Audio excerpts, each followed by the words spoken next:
গ্রীষ্মের তীব্র গরমে দেশে হিট স্ট্রোকের ঝুঁকি ক্রমেই বৃদ্ধি পাচ্ছে। এই সময়ে তাপমাত্রা ১০৪ ডিগ্রি ফারেনহাইট বা তার বেশি উঠে গেলে শরীরের তাপমাত্রা নিয়ন্ত্রণ ব্যবস্থা ব্যাহত হয়ে হিট স্ট্রোক হতে পারে, যা কখনো কখনো প্রাণঘাতী হতে পারে। বিশেষ করে যারা বাইরে দীর্ঘ সময় কাজ করেন বা রোদে বের হন, তাদের জন্য হিট স্ট্রোক একটি বড় সমস্যা হয়ে দাঁড়িয়েছে। হিট স্ট্রোকের প্রধান লক্ষণগুলোর মধ্যে রয়েছে অতিরিক্ত গরম লাগা, ঘাম বন্ধ হয়ে যাওয়া, মাথা ঘোরা, ত্বক গরম ও শুকনো হয়ে যাওয়া, শ্বাসকষ্ট, বিভ্রান্তি বা অসংলগ্ন কথা বলা।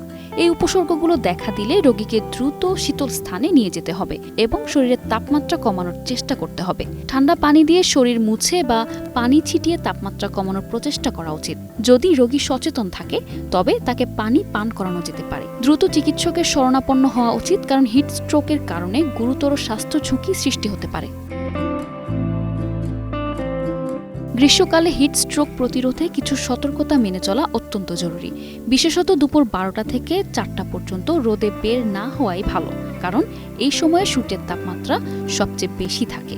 এছাড়া হালকা এবং সাদা রঙের ঢিলেঢালা পোশাক পরা উচিত, কারণ সাদা রং সূর্যের তাপ শোষণ করে না। রোদে যাওয়ার সময় ছাতা বা টুপি ব্যবহার করা এক ধরনের সুরক্ষা ব্যবস্থা হিসেবে কাজ করে। আরও একটি গুরুত্বপূর্ণ বিষয় হলো নিয়মিত পানি পান করা। অনেক সময় তৃষ্ণা না পেলেও পানি পান করা উচিত, কারণ শরীরের আর্দ্রতা বজায় রাখা হিট স্ট্রোক প্রতিরোধের ক্ষেত্রে অত্যন্ত গুরুত্বপূর্ণ। এছাড়া শিশু, বৃদ্ধ এবং অসুস্থদের প্রতি বিশেষ নজর দেওয়া উচিত, কারণ তারা হিট স্ট্রোকের প্রতি বিশেষ ঝুঁকিপূর্ণ। তাদের বাইরে যাওয়ার সময় বিশেষ সতর্কতা অবলম্বন করা উচিত এবং রোদে বেশিক্ষণ থাকতে দেওয়া উচিত নয়। বর্তমানে দেশে হিট স্ট্রোকের সংখ্যা বৃদ্ধি পাচ্ছে এবং এর কারণে জীবনহানি ঘটে যাচ্ছে।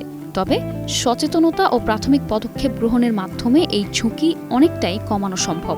তাই এই গরমে আমাদের সবাইকে নিজেদের সুরক্ষা নিশ্চিত করতে সচেতন থাকতে হবে। নিশা আলম, নিউজ ডেস্ক, ২১শে টেলিভিশন।